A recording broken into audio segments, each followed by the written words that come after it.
First ever factory outlet, Chandanagar, Mukunda Jewelers, opening soon. No making charges.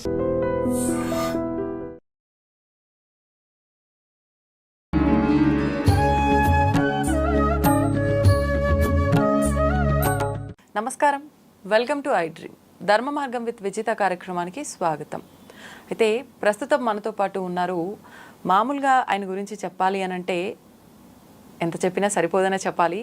అసలు మామూలుగా ఎవరైనా ఒక వృత్తిలో ఉన్నారు అనంటే దానికి సంబంధించి వాళ్ళు దాంట్లో ఒక జ్ఞానాన్ని, ఆ పట్టుత్వాన్ని సంపాదించాలి అనంటే 10,000 గంటలు దానిపైన మనం ఒక పరిమితి అనేది పెట్టుకొని చేస్తే తప్ప దానిపైన మనకు ఒక గ్రిప్ రాదు అని చెప్తుంటారు. కానీ వారు ధ్యానంలో దాదాపు 60,000 గంటలకు పైగా ధ్యానం చేసి ఎంతో జ్ఞానాన్ని సంపాదించి ఆయన నేర్చుకున్న ఆ ధ్యానంలో ఆ మెలకువలను, ఆ శిక్షణలు అన్నింటినీ ఎంతో మందికి ఒక మాస్టర్గా ఉంటూ అందరికీ అందిస్తున్నారు. వారే గుడాకేశ గ్రాండ్ మాస్టర్ ప్రబోధ్ అచ్యుత గారు. ఇప్పుడు వారితో మాట్లాడబోయే ఇంట్రెస్టింగ్ టాపిక్ ఏంటంటే, మామూలుగా మనకు గుర్తొచ్చేది బుద్ధుడు అనగానే శాంతి, హింస ఉండకూడదు ఇలాంటి మాటలు గుర్తొస్తాయి.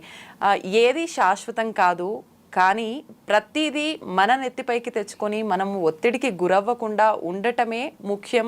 ఇలాంటి మంచి మంచి జ్ఞాన బోధనలు, బుద్ధుడు చెప్పిన విషయాలు మనందరికీ గుర్తొస్తుంటాయి. వీటన్నిటి గురించి ఇప్పుడు ప్రబోధ్ అచ్యుత గారితో మాట్లాడి తెలుసుకునే ప్రయత్నం చేద్దాం. నమస్తే అండి.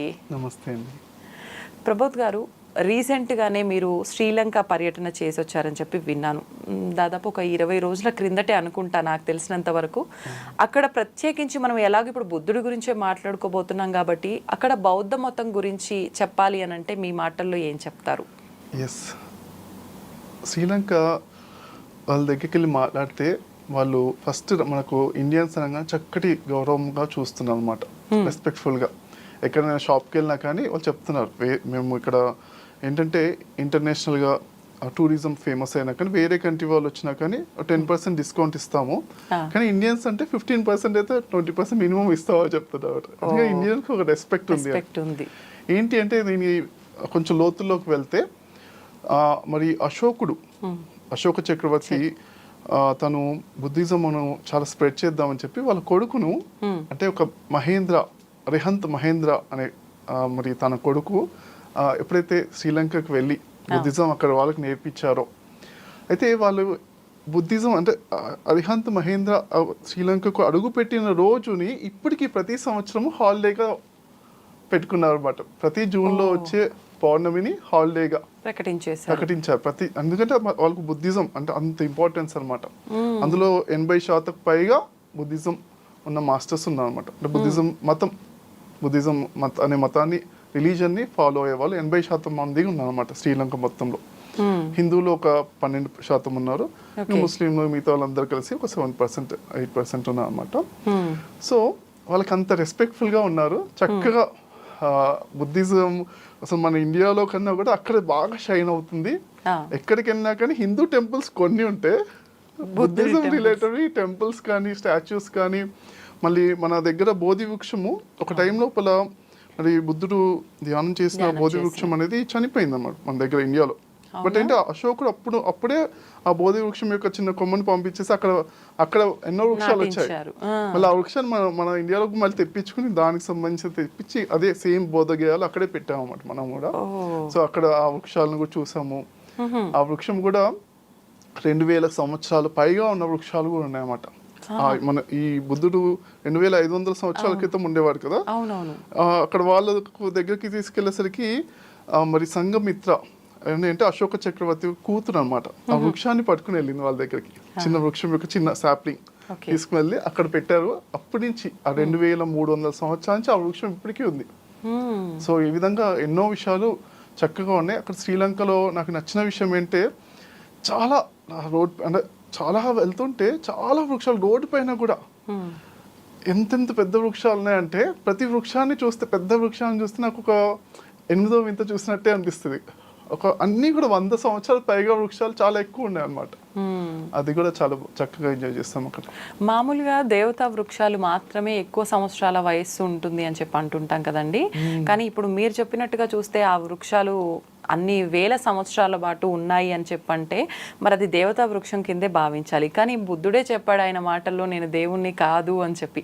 ఎలా తీసుకోవచ్చు అంటారు ఈ విషయాన్ని మనం? యా, అయితే రాముడు కూడా ఎప్పుడు కూడా తను దేవుడు అని ప్రకటించుకోలేదు. అయితే బుద్ధుడు కూడా తను కూడా ఎప్పుడు నేను దేవుడిని అని ప్రకటించుకోలేదు. అయితే కాకపోతే అంటే వాల్మీకి రామాయణంలోనే దశావతారాల గురించి రాసినప్పుడు బుద్ధుడు కూడా ఒక అవతారం ఉందని క్లియర్గా రాశారన్నమాట. మరి ఆ విధంగా మన శాస్త్రాల లోపల అన్ని లోపల అంటే వేదవ్యాసుడి దగ్గర నుంచి అందరూ కూడా బుద్ధుడిని ఒక మరి చక్కటి అవతార స్వరూపంగా గుర్తించారు. అయితే బుద్ధుడు చెప్పిన విధానమే డిఫరెంట్ ఉందన్నమాట.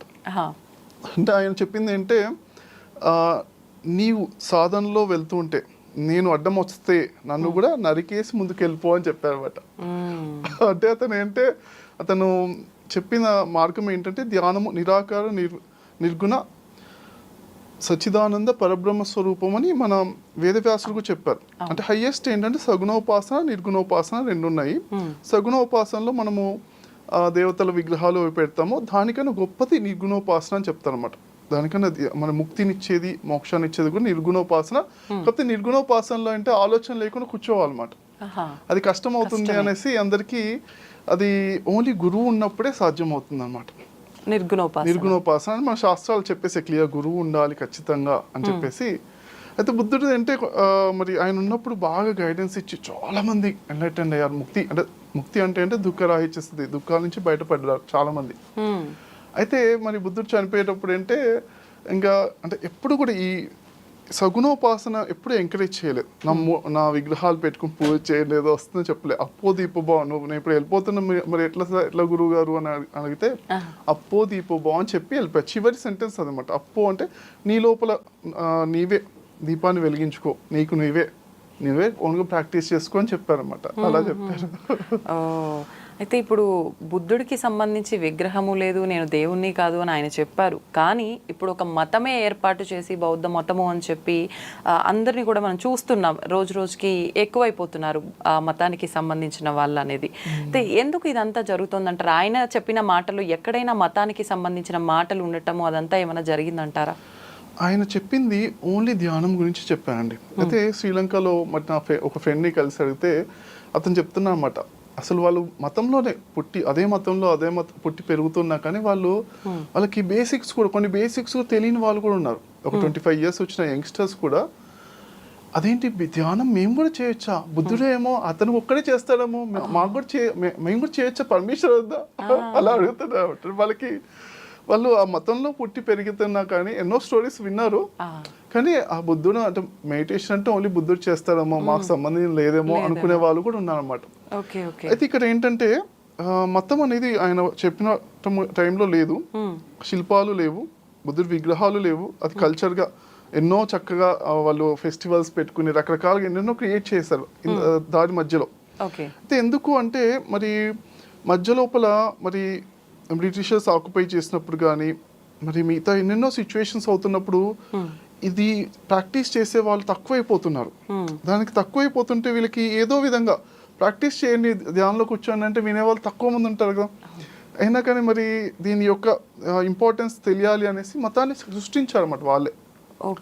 అక్కడ ముఖ్యంగా శ్రీలంకలో కానీ అందరికి ఒక మంచి ఆ జ్ఞానాన్ని ఆయన ఇచ్చిన జ్ఞానాన్ని అందివ్వాలి అని అంటే కథల రూపంలో అందివ్వాలి అని ఇంకా కల్చర్ ప్రకారం మాకంటూ ఒకటి సృష్టించుకోవాలి అనే విధానంతో వచ్చిందే ఈ మతం పెట్టారు. మన మతము దాని కల్చర్ సంస్కృతి ఎలా ఉంటుంది నిజంగా సంస్కృతి, ఆయన చెప్పిన తత్వశాస్త్రం యొక్క మాటలు అవన్నీ కూడా అదే మామూలుగా. అంటే ఆయన చెప్పింది ఏంటంటే ఎక్కువగా మీరు మెడిటేషన్ చేయండి, మీరు ఒక టెక్నిక్ చెప్పి ఆయన గొప్పతనం ఏంటంటే అసలు ఎంతో మంది ఎన్లైటన్ మాస్టర్స్ ఉన్నారు.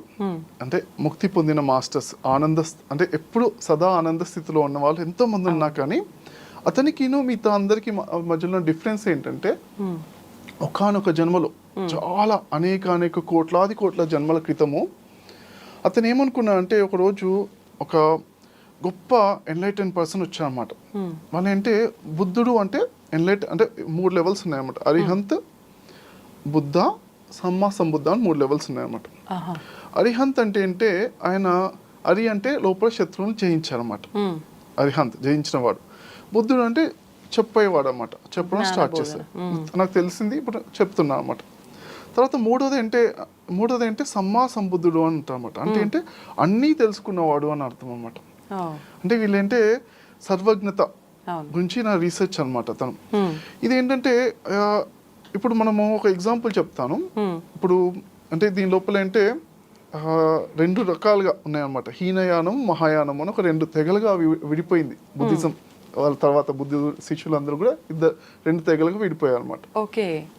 అయితే హీనయానం ఏంటి? హీనయానంలో ఇప్పుడు హీన అంటే తక్కువగా అన్నట్టుగా ఉంది కదా, అందుకే దాని పేరు మార్చి తెరావాదం అని పెట్టారు. తెరావాద అని పెట్టారు అన్నమాట. ఈ మహాయానము, తెరావాదం అని 2 ఉన్నాయి. అయితే ఈ మహాయానము అంటే ఏంటంటే ఇప్పుడు మనము వెంటనే మనం చక్కగా ధ్యానం సాధన చేస్తున్న దుఃఖాలన్నీ బయటికి వెళ్ళిపోయి మనం చక్కగా ఎన్లైటెండ్ అయిపోవడం అనేది, అది ఫాస్ట్గా ఎన్లైటెండ్ అయిపోవాలి ఎవరికి వాళ్ళు అని చూసుకునేది, తమకు తాము చూసుకునేది, అది తెరావాదం అన్నమాట.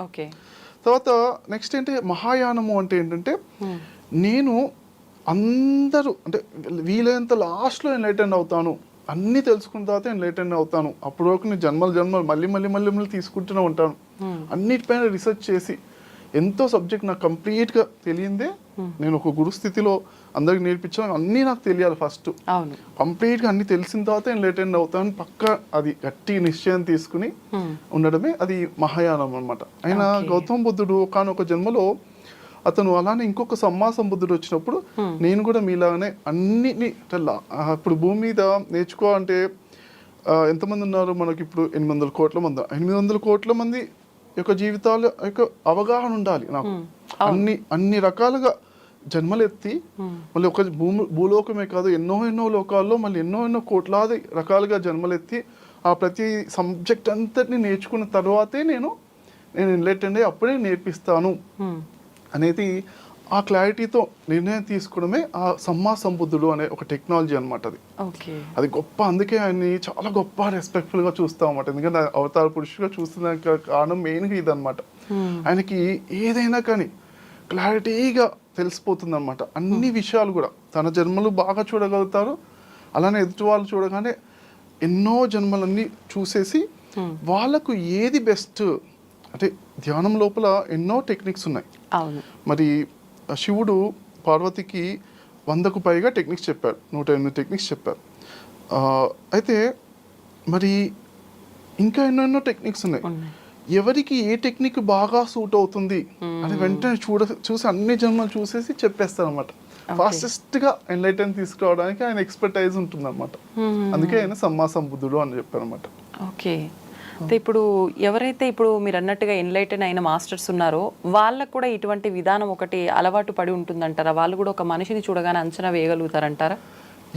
వాళ్ళ ఎన్లైటన్మెంట్ యొక్క లెవెల్స్ బట్టి ఉంటాయన్నమాట ఖచ్చితంగా. వాళ్ళ ఇప్పుడు ఏంటంటే మనకు అంటే జనరల్గా బేసిక్గా చూసుకుంటే తమో గుణము, రజో గుణము, సాత్విక గుణము అని 3 గుణాలు ఉన్నాయి. తమో గుణము గురించి అంటే వాళ్ళకి బాడీ రిలేటెడే ఎక్కువగా ఇంట్రెస్ట్ ఉంటుంది అన్నమాట. వాళ్ళకి తిండి, నిద్ర, లేకపోతే భౌతిక సుఖాలు శరీరం రిలేటెడే ఉంటాయి. అందుకే మనము వీళ్ళకి నేర్పించాలంటే దానికి తగ్గట్టుగానే నేర్పించాలి. ఇప్పుడు మనం కుంగ్ఫూ పాండా మూవీ చూసినప్పుడు అందులోపల అంటే ఆ పాండాకి తిండి పిచ్చి బాగా ఇంట్రెస్ట్ అనమాట. అందుకే వాడికి కుంగ్ఫూ నేర్పించాలంటే వాడికి బద్ధకం మామూలుగా. అందుకే వాళ్ళ మాస్టర్ ఏం చేస్తాను, చక్కగా ఫుడ్ పట్టుకుని నువ్వు నాకు టచ్ చేస్తే నా చేతిలో తీసుకుని తింటావు అని చెప్తాడు. అని చెప్పగానే ఆ కుంగ్ఫూ పాండాకు బాగా ఇంట్రెస్ట్ వచ్చేసి అప్పుడు కుంగ్ఫూ నేర్చుకుంటారు. అలా అనమాట. అంటే వీళ్ళకి తగ్గట్టుగా ఆ టెక్నిక్స్ నేర్పించాలి. రజోగుణం ఉన్నవాడికి అంటే వాడికి మైండ్ ఫాస్ట్గా తిరుగుతూ ఉంటుంది అనమాట. కూర్చొని ధ్యానం చేయంటే వాళ్ళకు అబ్బా బాబాయ్ నేను ఎట్లా కూర్చుంటా అంటారు అనమాట వెంటనే. అందుకే వాళ్ళకి ఏంటంటే ఇప్పుడు for example drunk and kung fu అనే ఒక మూవీస్ ఉన్నాయి, జాకీ చాన్వి ఎన్నెన్నో మూవీస్ ఉన్నాయి డ్రంక్ అండ్ కుంగ్ఫూ. అందులో ఏంటంటే వాళ్ళకి బాగా తాగిపిచ్చేసి ఒక ఎంతవరకు తాగుతా అంటే ఇంకొంచెం ఒక డ్రాప్ తాగితే కింద పడిపోయి నిద్రపోతారు అని అంత తాగించేసి ఇంకా అన్ని రకరకాల ఫుల్ కుంఫు ఎక్సర్సైజెస్ చాలా అంటే బాడీ ఏంటంటే పెయిన్ టాలరేషన్ అన్ని కూడా పెరిగిపోతాయి అన్నమాట ఒక టైంలో. దాన్ని ఆ ఎడ్జ్లోకి తీసుకెళ్ళి అక్కడ ఫుల్గా ఎక్సర్సైజ్ చేపిస్తారు అనమాట. అలా చేయిస్తూ వాళ్ళకి నేర్పిస్తారు డ్రంకెన్ కుంఫు. అంటే ఇది మూవీస్ వరకేనా, నిజ జీవితంలో కూడా ఇలాంటిది ఉందా? నిజ జీవితంలో కూడా ఒక్కొక్క మాస్టర్ ఒక్కొక్క శిష్యుడికి నేర్పిస్తున్నారు పక్క. అంటే వాళ్ళ మెథడాలజీ తీసుకునే విధానం వాళ్ళు ఏ విధంగా అయితే బాగా నేర్చుకుంటారు అని చూసి దానికి తగ్గట్టుగా నేర్పిస్తాం. వాళ్ళ వీక్ పాయింట్ తీసుకొని దాని ద్వారానే వాళ్ళకి విద్యని నేర్పిస్తుంటారు. వాళ్ళ ఎవరి వీక్ పాయింట్స్ అయినా అవే స్ట్రాంగ్ పాయింట్స్ గా మార్చుకోవచ్చు అన్నమాట. ఆ గురువులు నేర్పిస్తారు. ఇప్పుడు మన గురుకులంలో కూడా అంటే ఇదివరకు ఎంతో మంది శిష్యులు ఉన్నా కానీ అందరికి గమనిస్తూ ఎవరెవరికి ఏవేవి వీక్నెసెస్ ఉన్నాయి, స్ట్రెంగ్స్ ఉన్నాయి చూసుకుంటూ దాన్ని బట్టి ఆ గురువు నేర్పిస్తారు. వీక్ పాయింట్ అంటే అది ఇంట్రెస్టింగ్ పాయింట్, మాయ పాయింట్. అది మాయ పాయింట్ అంటే అది చక్కగా వాళ్ళకి ఇంకా స్ట్రెంత్ అయ్యేలాగా, వాళ్ళకి ఒక వీక్నెస్ అని చెప్పకుండా కానీ వాళ్ళకి అదొక మాయ, దానిపైన మాయ ఎక్కువ ఉంటుంది అన్నమాట. శరీరం పైన మాయ ఎక్కువ ఉన్న వాళ్ళని తమ గుణం అని చెప్తారు. అన్ని మాయల నుంచి బయటపడమే మరి మన ముక్తి అన్నమాట. అన్ని మాయలను గమనించుకుని చక్కగా మనం ఎప్పుడు ఆనంద స్థితిలో ఉండమే. మాయ అంటే బాధ పెట్టేది మాయ. అంటే సంతోషాన్ని ఇస్తుంది, ముందు బాధ పెట్టే ముందు ఒక గాలం వేసినట్టు చక్కగా సంతోషాన్ని ఇచ్చి తర్వాత బాధ పెడుతుంది. ఒకసారి బాధ పెడుతుందా 100 సార్లు బాధపడుతుందా అనేది మనం ఎంత మాయలో కొట్టుమిట్టాడుతూ ఉంటుంది అన్నమాట. అయితే ఇప్పుడు బుద్ధుడికి సంబంధించిన విషయాల్లోంచి కనుక తీసుకుంటే ఆయన గత జన్మల నుంచి ఆయనకు సంబంధించిన అంగుళిమాల కథ అనేది చాలా మందికి ఒక ఇన్స్పిరేషన్ లాగా ఉంటుంది. దాని నుంచి ఏం నేర్చుకోవచ్చు అంటారు? ఒక్కసారి ఆ స్టోరీ గురించి. ఎస్ అండి, అయితే ఇది చక్కటి స్టోరీ, మరి చక్కటి విషయము. మనము ఇందులోపల మనం అప్పుడప్పుడు మధ్యలో బుద్ధుడు చెప్పింది అంటే మెడిటేషన్ రిలేటెడ్ కాబట్టి ఒక మధ్యలో ఒక 10 to 30 seconds మెడిటేషన్ చేస్తూ మధ్యలో మనం తీసుకుందాం. ఒక 20 seconds మెడిటేషన్ చేశాక దానివల్ల మనకు ఇంకా పీస్ ఆఫ్ మైండ్ కానీ అదే రియల్గా బుద్ధుడి తత్వం మనం కాన్సెప్చువల్గా కాకుండా మనం ప్రాక్టికల్గా కనెక్ట్ అవుతూ మనం ఒక 20 seconds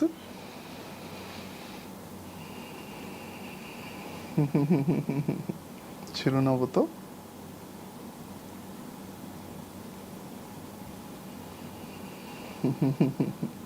ఆనందంగా 3, 2,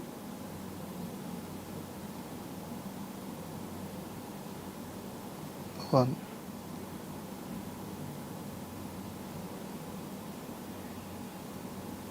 Zero. Thank you. సో మరి ఆ రాజ్యంలో ఒక చక్కటి ఇంటెలిజెంట్ పర్సన్ అన్నమాట. అతను ఒక మరి నలంద, తక్షశిల అనే మంచి కాలేజెస్ ఉన్నాయి అప్పుడు బుద్ధుడు ఉన్న టైంలో. ఆ కాలేజెస్కి వెళ్ళి నేర్చుకునేవాడు. నేర్చుకునే టైంలో ఏంటంటే తను చాలా ఇంటెలిజెంట్ కదా. ఒక గురువు గారికి ఈయన ప్రియ శిష్యుడిగా ఉన్నాడు. ప్రియ శిష్యుడిగా ఉన్నప్పుడు మిగతా శిష్యులు కొంచెం కోపం ఉంటాయి కదా, జలసీలు అలాంటివి ఉంటాయి కదా. దానివల్ల ఏంటంటే మిగతా శిష్యులు అంటే కొంచెం అబ్జర్వ్ చేసి తర్వాత ఒక గురువు గారికి అనుమానం తెప్పించేలాగా గురువు గారు మీ ఆవిడ తోటి ఈయనకి ఒక అక్రమ సంబంధం ఉందన్నట్టుగా అలా సిచ్యువేషన్ క్రియేట్ చేస్తారు అన్నమాట. క్రియేట్ చేసేసరికి ఆయన కూడా చాలా అంటే అతను గురుస్థితిలో ఉన్నా కానీ కొంచెం అతను విచక్షణ కోల్పోయి తను తినకి ఎలాగైనా అపకారం తలపెట్టాలని చెప్పేసి తను ఒక చూసేసి ఒక నెగిటివ్ సైడ్ లోపల వెళ్తూ ఒక చెప్తానమాట. ఏంటంటే ఒక 1000 మందిని చంపి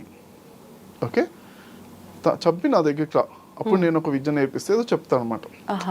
చెప్తే అతను సరే గురుగారు, మరి అంటే గురువుగారు ఏంటంటే మరి ఏమడుగుతారంటే గురువుగా నాకు నేను ఇంత రోజులు చెప్పాను కదా, నాకు ఏదన్నా ఒకటి ఇవ్వాలి కదా, నువ్వు కూడా ఇవ్వాలి కదా అని చెప్పి ఈ 1000 మంది గురుదక్షిణ లాగా 1000 మందిని చంపి వాళ్ళందరూ బొట్టం వేలు తీసుకురా అని చెప్తాను అన్నమాట. చెప్పేసరికి సరే అని తను మరి గురువు పట్ల భక్తి ఉన్న వ్యక్తిగా అతను వచ్చేసి ఒక అడవి లోపల ఉంటూ ఆ రాజ్యం లోపల అడవి లోపల ఒక గజ దొంగగా ఉంటూ వచ్చిన వాళ్ళందరినీ చంపేస్తూ ఉంటాడు. చంపేస్తూ చంపేసి మరి కౌంట్ కావాలి కదా, అందుకంటే ఈ బొట్టం వేలు కట్ చేసేసి ఒక మాలగా పెట్టుకుంటాం అన్నమాట. అప్పటికి 999 బొట్టం వేలు సరిపోయాయి.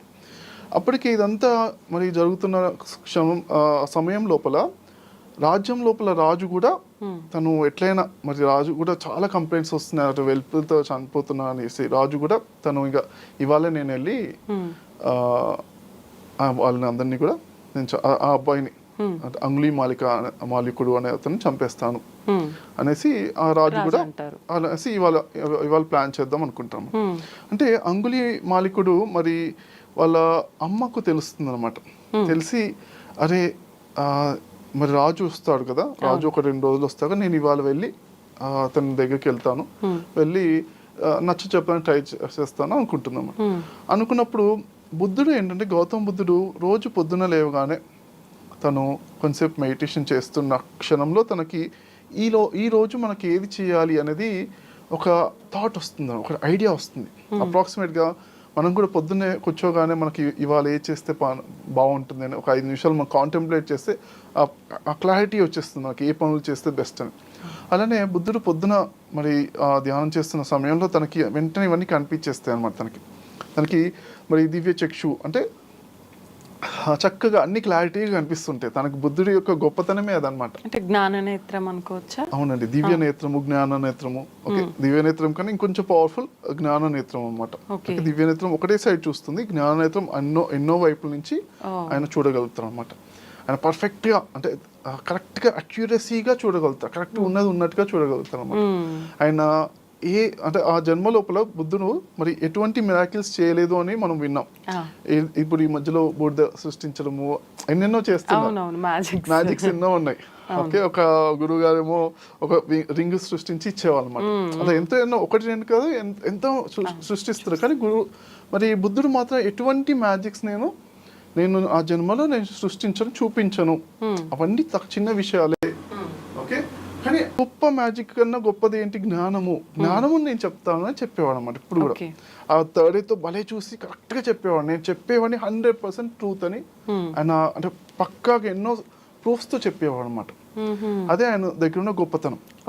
అయితే మరి అప్పుడు చూసినప్పుడు తనకంటే ఈ రోజు ఆమె వెళ్ళినప్పుడు అమ్మ వెళ్తే ఆ కొడుకు చూసి మరి గురువు గారి నేను గురుదక్షిణ ఇవ్వాలన్నట్టుగా అమ్మను కూడా చంపేస్తాడు తను.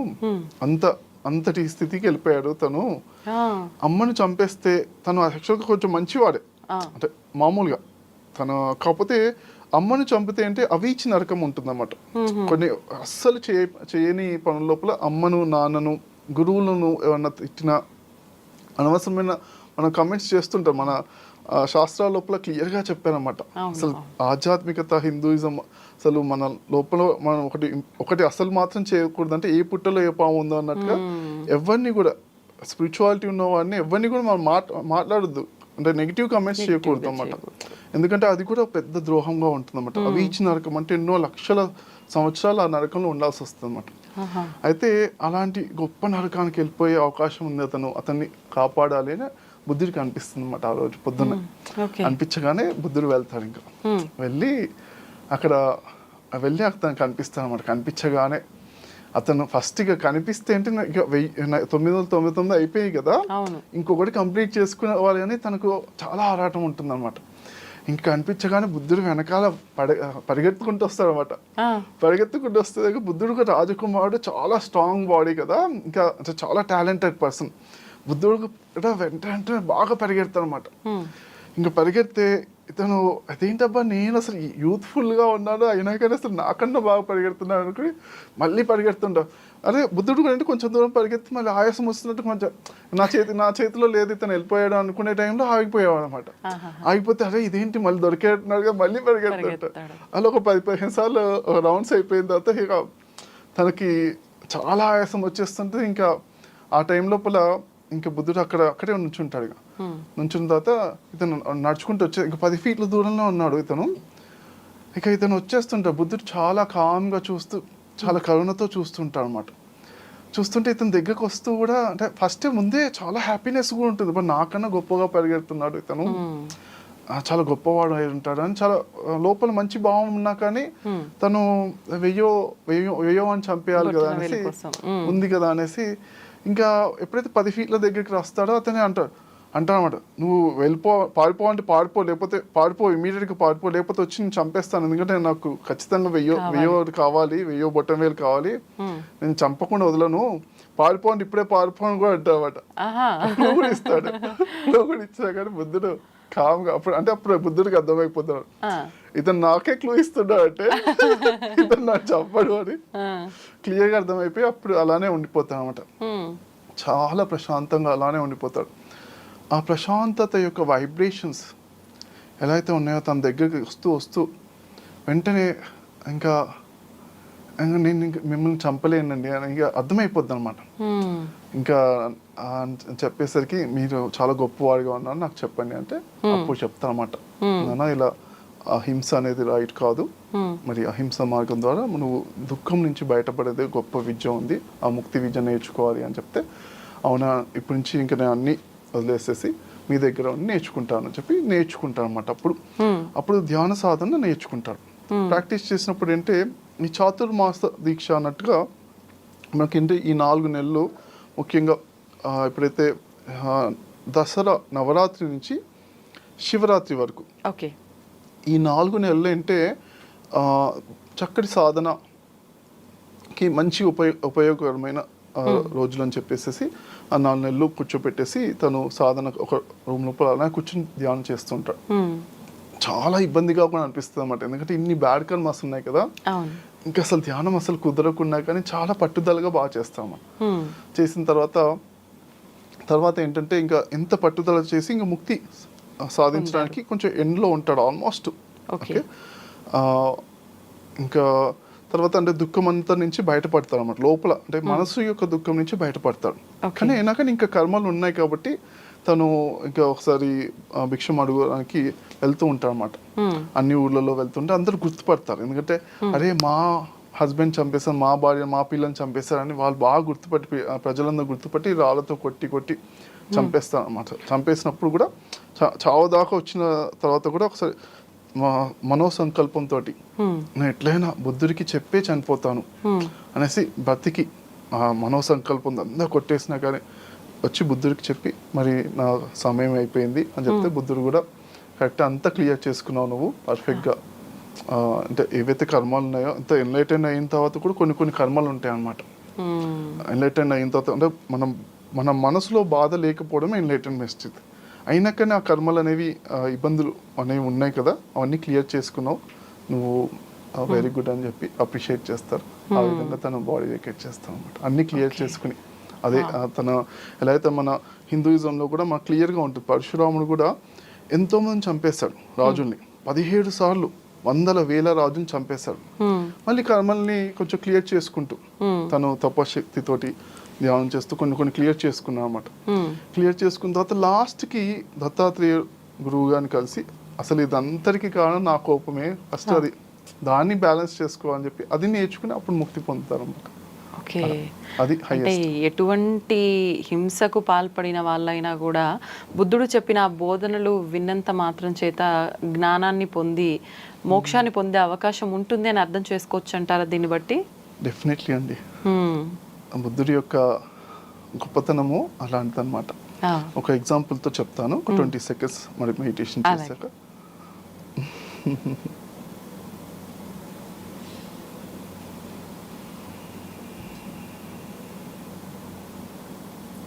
Three, 10 seconds.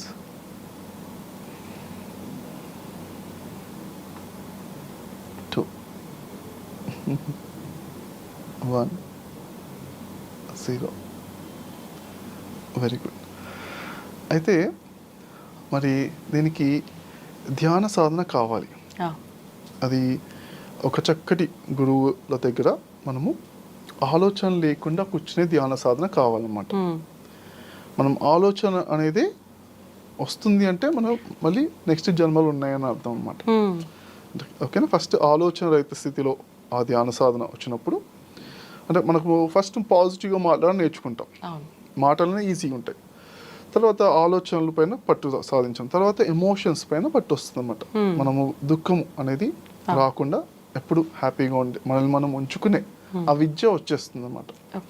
అది తర్వాత మరి ఇందులోపల ఏంటే ఒక చాలామంది అంటే సాధన చేస్తూ ఉన్నప్పుడు ఆ గౌతమ బుద్ధుడు అంటే ప్రేమ ఉన్నవాళ్ళు, ఆ కనెక్టివిటీ ఉన్నవాళ్ళు కూడా కొంతమంది ఏం చేసేవాళ్ళంటే అరే గౌతమ బుద్ధుడు వచ్చినప్పుడే, ఆయన కలిసినప్పుడే నేను ఎన్లైటెన్ అవుతాను. వాళ్ళు సాధన చేసుకున్నారు, ఒకనొక జన్మలో, కొన్ని జన్మల్లో సాధన చేసుకుని పరాకాష్ట ఎంటర్టైన్మెంట్ దగ్గరికి వచ్చినా కానీ, లేదా ఒక పరిపూర్ణమైన ఒక గురువుని కలిసినప్పుడు అదొక సంతోషం వేరే ఉంటుంది అనేసి అప్పుడే మేము ఎన్లైటెన్ అవుతామని కూడా వాళ్ళు ఎన్లైటన్మెంట్ కూడా కొంచెం పోస్ట్ పోన్ చేసుకునే వాళ్ళు కూడా ఉంటారు అనమాట. అలాంటి వాళ్ళు కూడా చాలా గొప్పగా మరి గొప్ప స్థితిలో మళ్ళీ అంటే పుడుతుంటారు. వాళ్ళు నెక్స్ట్ జన్మలు, కారణ జన్మలు అంటుంటారు కదా, వాళ్ళు అంటే ఎన్లైటెండ్ అయితే ముక్తి అనమాట. వాళ్ళకి భూమి మీద రావాల్సిన అవసరం ఉండదు. అయితే కొంచెం ముందు మళ్ళీ వచ్చారంటే వాళ్ళు గొప్పగా పుడుతుంటారు అనమాట. అదే ఒక స్టోరీలో అంటే ఒక రాజు, రాణి, మరి మంత్రులు, వాళ్ళ సైన్యం అంతా కూడా ఒక వేటకి ఒక చోటుకు వచ్చి ఒక చోటు ఉంటారు అనమాట. ఉన్నప్పుడు గౌతమ బుద్ధుడు కొంచెం డిస్టెన్స్లో ఉన్నారు. ఆ పక్కన ఒక అడవి పక్కనే ఒక చోట ఆయన ఒక విలేజ్ దగ్గరికి వచ్చారు అని ఇన్ఫర్మేషన్ వస్తుంది అన్నమాట. రాజుగారు అంటారు, సరే మనము ఒకసారి మన రాజ్యాన్ని కూడా ఇన్వైట్ చేద్దాము అనేసి వెళ్దాము అనేసి అంటే, నేను వెళ్ళి ఇన్వైట్ చేసి వస్తాను, మీరు ఇక్కడే ఉండండి, జస్ట్ కొంచెం హాఫ్ అన్ అవర్ డిస్టెన్స్ దగ్గర గుర్రం మీద వెళ్తారు. వెళ్ళినప్పుడు వెళ్ళగానే గౌతమ బుద్ధుడు ఆయన ఒక ప్రవచనం చెప్తున్నారు అనమాట. ఆయన చెప్పే టైం లోపల రాజుగారు ఇలా చూస్తారు, చూసి ఒక 2 minutesలో అంత ఎన్లైటెన్ అయిపోతాను అనమాట. అంటే ఎన్లైటన్మెంట్ అంటే జ్ఞానోదయం అని చెప్తాం కదా, అంటే ఇదేంటే మరి దివ్య జ్ఞాన ప్రకాశం అని, మరి ఆత్మ జ్ఞానం అని ఇవన్నీ రకరకాల పేర్లు ఉన్నాయి అన్నమాట. అంటే ఆ క్షణం నుంచి చాలా ఆనందంగా ఫీల్ అవ్వడం. ఆత్మ జ్ఞానం అంటే, ఆత్మ అంటే మన లోపల ఆనందం ఎప్పుడు ఉంది, ఆనందం ఫీల్ అవ్వడం ఎప్పుడు. అది ఎన్లైటన్మెంట్ అని, జ్ఞానోదయం అని ఒక స్థితి అని ఒక రోజుని ఎందుకు ఫిక్స్ చేస్తాం, మనం కూడా అప్పుడప్పుడు ఆనందంగా ఫీల్ అవుతాం. కానీ ఆనందంగా ఫీల్ అయినప్పటి నుంచి తర్వాత నుంచి ఏ బాధ కూడా టచ్ కావట్లేదు అంటే అదే ఎన్లైటన్మెంట్ అని మనం చెప్పుకోవచ్చు అనమాట. ఎన్లైటన్మెంట్ మనం ఆనందంగా ఫీల్ అయ్యాం, ఇక ఎప్పటి నుంచి ఏ బాధ వచ్చినా అది బాధగా కుమిలిపోయే, తక్కువ డిప్రెషన్గా అనిపించదు అనమాట. ఉగాది పచ్చడిలో అన్ని షడ్రుచులు ఎలా అయితే ఎంజాయ్ చేస్తామో అలా ఉంటుంది అనమాట. అంటే ఎగ్జాంపుల్ అంటే ఇప్పుడు నేను ఒకళ్ళ ఇంటికి వెళ్ళాను, నేను ఎప్పుడూ ఉగాది పచ్చడి అంటే ఒక స్పూన్తో తాగితేనే చాలా, పచ్చడి ఆ రోజు తాగాలి కదా, ఇంత కష్టంగా తాగేమన్నమాట. ఒక స్పూన్తో చేతిలో ఇచ్చేవాళ్ళు వేసుకుని ఓకేలే పండగ కానిచ్చేస్తాం అనిపించింది. ఒకళ్ళ ఇంటికి వెళ్తే ఒక గ్లాస్ ఇచ్చారన్నమాట. ఇదేంటండి ఇంత గ్లాస్ ఇచ్చారని, మనం ఒక స్పూన్తో ఇలా చేత్తో నాలుక రాసుకుంటాం కదా అంటే, ఇచ్చలేదని ఒక హాఫ్ గ్లాస్ ఇచ్చారు. సరే హాఫ్ గ్లాస్ ఉగాది పచ్చడి తాగాను. తర్వాత చాలా బాగా అనిపించింది, చాలా బాగా అన్నీ ఉన్నాయి, ప్లస్ టేస్టీ కూడా అనిపించింది. ఇంకో హాఫ్ గ్లాస్ ఇవ్వండి తీసుకోవాల్సి వచ్చింది. అంటే అదనమాట ఎన్లైటన్మెంట్ అంటే, అన్నిటినీ ఎంజాయ్ చేయడం పరిపూర్ణంగా. దుఃఖం ఉండదని కాదు, ఉన్నా కానీ ఒక తీపి బాధ, అంటే అన్నీ కూడా చక్కగా అనిపిస్తాయి. మనిషిగా ఉన్నందుకు ఇవన్నీ నాకు ఎంజాయ్ చేస్తున్నా అన్న ఫీలింగ్ ఉండమే ఎన్లైటన్మెంట్. ఈ కష్టం ఎందుకు వచ్చింది, నాకే ఇవన్నీ ఎందుకు వచ్చిన డిప్రెషన్ ఫీల్ అవుతూ, కుమిలిపోతూ, తక్కువైపోతున్నాం అనేది నార్మల్ హ్యూమన్స్. ఎన్లైటన్మెంట్ అయిన తర్వాత కూడా హ్యూమానిటీ ఉంటుంది, ఇంకా ఎక్కువ బాధ ఉంటుంది, ఎందుకంటే సెన్సిటివిటీ కూడా ఎక్కువ ఉంటుంది. కానీ కష్టాలు ఉంటాయి, దుఃఖాలు ఉంటాయి, ఏదైతే ఇప్పుడు మనం లైఫ్లో అన్నీ ఉంటాయి, కానీ ఏది కూడా మనని ఇబ్బంది పెట్టదు ఆ స్థితిలో ఉన్నప్పుడు. అదేంటే అంటే తెలుసుకుంటామంట, నా శరీరానికి కష్టం నొప్పి ఉంది, మనసుకు బాధ ఉంది, కానీ నేను ఆత్మస్వరూపంలో ఆనందంగా ఉన్నాను. అది 3వ తత్వాన్ని తెలుసుకుంటారు. మనం శరీరం, మనసు ఉంది, మనసుకు చాలా బాధ, 3వ తత్వం లోపల ఉన్న అసలు తత్వాన్నితో కూడా ఉండగలను నేర్చుకుంటాం. నేను ఎప్పుడూ ఆనంద స్వరూపుణ్ణి, నా మనసుకి ఈ బాధ ఉంది, అది కొంత సమయంలో వెళ్ళిపోతుంది, నిత్యమైనది కాదు, అనిత్యమైనది కొంతసేపే ఉంటుంది అని ఆ క్లారిటీతో ఉంటారు అనమాట. ఓకే, అంటే ఏది శాశ్వతం కాదు, అన్నీ వస్తుంటాయి పోతుంటాయి అనే ఒక నిజాన్ని తెలుసుకుంటారు. ఓకే, అయితే ఆ రాజుగారు 2 minutesలో ఆయన అటెండ్ అయిపోయారు కదా, ఇంకా అక్కడే ఉండిపోతారు అలానే. సో కొంతసేపు చూస్తారు, బట్టలు చూసి కొంచెం ఇన్ఫర్మేషన్ పాస్ చేస్తారు. అప్పుడు ఉంటాయి కదా మన ఎగిరే పక్షులతోటి ఇన్ఫర్మేషన్ పాస్ చేస్తారు. పాస్ చేస్తే సరే ఆయన రాజుగారు అక్కడే ఉండిపోయారు అని చెప్పేసరికి కొంతసేపు అయిన తర్వాత రాణి గారు అంటారు, నేను వెళ్ళి కన్విన్స్ చేసి నేను చెప్తాను, బుద్ధుని ఇన్వైట్ చేసుకొస్తాను అని రాణి గారు బయలుదేరుతారు. బయలుదేరిన తర్వాత ఆవిడ కూడా వచ్చి అలా బుద్ధుడి వైపు చూస్తూ ప్రవచనం వింటూ 20 minutesలో తను కూడా ఎన్లైటెండ్ అయిపోతాను అనమాట. అంటే చాలా ఆనందంగా అలా ఫీల్ అవుతూ, చక్కటి లోపల నుంచి ఆనంద తరంగాలు, శాంతి తరంగాలతో ఫీల్ అయిపోతూ ఎన్లైటెండ్ అయిపోతాను అనమాట. ఎన్లైటెండ్ అయిపోతే ఇంకా తర్వాత మంత్రులు కూడా కొంతసేపు చూస్తారు, చూసి అరే 4 మంత్రులు అనమాట, సరే వాళ్ళు కూడా వస్తారు. వాళ్ళు కూడా వచ్చిన తర్వాత వాళ్ళు కూడా ఒక 1-2 అవర్స్లో వాళ్ళు కూడా ఎన్లైటెన్ అయిపోతారు 4. అలా అనమాట. అయితే వీళ్ళందరూ అంటే ఎందుకు వీళ్ళు ఫాస్ట్గా ఎన్లైటెన్ అయ్యారు, మరి కొంతమంది ఎన్లైటెన్ అవ్వట్లేదు. బుద్ధుడిని ఒకరోజు ఒకతన్ని అడుగుతాను అనమాట, కానీ మీరు మా ఊరికి వచ్చారంటే మీరు ఎంత గొప్పవాళ్ళు కదా, మీరు రావడం వల్ల మా ఊళ్ళో వాళ్ళందరూ ఎన్లైటెన్ కావాలి కదా, ఎందుకు మరి మా ఊళ్ళో వాళ్ళందరూ ఎన్లైటెన్ అవ్వట్లేదు, మా బాధలు అనేది ఎందుకు పోవట్లేదు అని అడుగుతాను అనమాట. బుద్ధుడు అంటే సరే అయితే మరి ఒక క్వశ్చన్ అడుగుతాను, మీ ఊళ్ళో వాళ్ళ మరి మొదటి 5 కోరికలు ఏంటో నాకు లిస్ట్లో రాసుకున్నా అని చెప్తాను అన్నమాట. టాప్ 5 కోరికలు. అంటే అతను వెళ్ళి ఊళ్ళో వాళ్ళు ఒక 500 మంది ఉంటే, ఒక 100 ఇల్లు ఉంటే చిన్న ఊరు, 500 మంది దాదాపు అందరి కోరికలు టాప్ 5 కోరికలు రాసుకుని వస్తాం. ఇందులో ఎవరికి ఎన్లైటన్మెంట్ కావాలి అని టాప్ 5లో కోరికల్లో ఉన్నాయి అని అడుగుతావట. చాలా తక్కువ మంది ఉంటారు. అంటే ఫస్ట్ నీకు కావాలి అనుకునే నువ్వు ఒక క్లారిటీతో ఇది కావాలి అని క్లారిటీతో ఉంటే కదా ఇప్పుడు మనం చెప్పేది ఏమన్నా తీసుకుని ఆచరణ పెట్టి వాళ్ళు లాభం పొందుతారు. వాళ్ళకి ఆ క్లారిటీనే లేకపోతే ఎలా అని దట్స్ అ క్వశ్చన్ అన్నమాట. అయితే ఇక్కడ ఇలా ఫాస్ట్గా ఎన్లైటైన్ అయిన వాళ్ళు ఉంటారు కదా, వాళ్ళు ఎన్నో జన్మల్లో సాధన చేసుకుంటూ వచ్చారన్నమాట. ఆ ఒక్కసారి ఇలా ఆ యొక్క కరుణా తరంగాలు అలా వెళ్ళడం వల్ల ఎన్లైటెన్ అయిపోతారు. అలా నేను కూడా మెడిటేషన్ మరి చెప్తుంటే కొంతమంది నేను చూస్తుంటాను, వాళ్ళు ఆ క్లాస్ లోపల కానీ వర్క్షాప్లో కానీ అలా వాళ్ళు ఇంకా ఆనంద స్థితిలో అలా వెళ్ళిపోతారు అన్నమాట. చక్కగా బ్రహ్మానంద స్థితి కనెక్ట్ అయిపోతారు. కనెక్ట్ అయిపోయినప్పటి నుంచి వాళ్ళు ఆ ఎన్లైటెన్ స్టేటా అంటే పర్మనెంట్ ఎన్లైటన్మెంట్ లేకపోతే గ్లిమ్స్ ఆఫ్ ఎన్లైటన్మెంట్ అని కూడా ఉంటుంది. గ్లిమ్స్ ఆఫ్ ఎన్లైటన్మెంట్ ఒక 2 నిమిషాలు ఆనంద స్థితిని పొందాము, తర్వాత మళ్ళీ నార్మల్ అయిపోతారు. 2 నిమిషాలు, కానీ ఆ 2 నిమిషాలు చాలా ఇంపార్టెంట్. అది ఆ 2 నిమిషాలు పొందినా కానీ అది మరి నెక్స్ట్ ఎన్లైటన్మెంట్స్కి హెల్ప్ అవుతుంది అన్నమాట. చాలా అంటే మనం ఆనందంతో ఎంత ఉన్నాము, అందరూ అనుకుంటే ఆనందంగా ఉండడం అంత ఇంపార్టెంట్ అనుకుంటారు అనమాట. చిన్న విషయం ఏముంది, ఆనందం ఉంటే ఏంటి లేకపోతే ఏంటి అనుకుంటారు. కానీ ఇక్కడ చాలా ఇంపార్టెన్స్ అనమాట. మన స్పిరిచువాలిటీ అంటే మన ఆత్మ రిలేటెడ్ కదా, ఆధ్యాత్మికత అంటే ఆత్మ అంటే ఆనందం ఇంకేదో లేదు, దానికి ప్రయారిటీ ఇవ్వాలన్నమాట. మనం రోజు నేను ఆనందంగా ఉంటాను అని మనం ఎంతసేపు ఉంటే ఆ ఉండే క్షణాలు అనేవి మళ్ళీ మిగతా క్షణాలకి మన ఫ్యూచర్లో ఇంకా ఆనందంగా ఉండడానికి అది పెంచుతుంది అన్నమాట టైంని. అలా అన్నమాట. అయితే మొత్తానికి అదంతా కూడా ఆనందాన్ని ఎంచుకునే విధానం అంతా మన చేతుల్లో ఉంది, అది ధ్యానం ద్వారా సాధ్యపడుతుంది. అయితే ఇప్పుడు ఇంకొకటి, బుద్ధుని గత జన్మ విషయానికి వస్తే శత్రువుకి సంబంధించిన ఒక మాట కూడా ఉంది, శత్రువుని చంపేదాకా నిద్రపోను అని చెప్పి. దీన్ని అసలు అంటే ఎవరు చెప్పారు, ఎందుకు చెప్పారు, ఎలా మనం దీన్ని తీసుకోవచ్చు అంటారు? చాలా మంచి క్వశ్చన్ అడిగారు. ఒక 10 సెకండ్ కనెక్ట్ అవుతూ మళ్ళీ తర్వాత మనం తెలుసుకుందాం. 3 2 1 0. Very good. బుద్ధుడు ఒకానొక జన్మలో ఆయన అంటే 500 జన్మలు తన గత 500 జన్మని మీరు తెలుసుకోండి అని ఆయన చెప్పారు అన్నమాట శిష్యులకు. ఎందుకంటే నా గత జన్మలు ఎలా ఉన్నాయో తెలుసుకుంటే దాన్ని బట్టి మీరు నేను ఇంత గొప్పగా ఇలా ఎందుకున్నాను, ఎన్లైటెన్గా ఎందుకున్నాను మీకు అర్థమవుతుంది అని ఒక 500 జన్మలు ఇంపార్టెంట్గా చెప్పారన్నమాట. అందులో ఒక జన్మలో మరి బుద్ధుడు మరి తను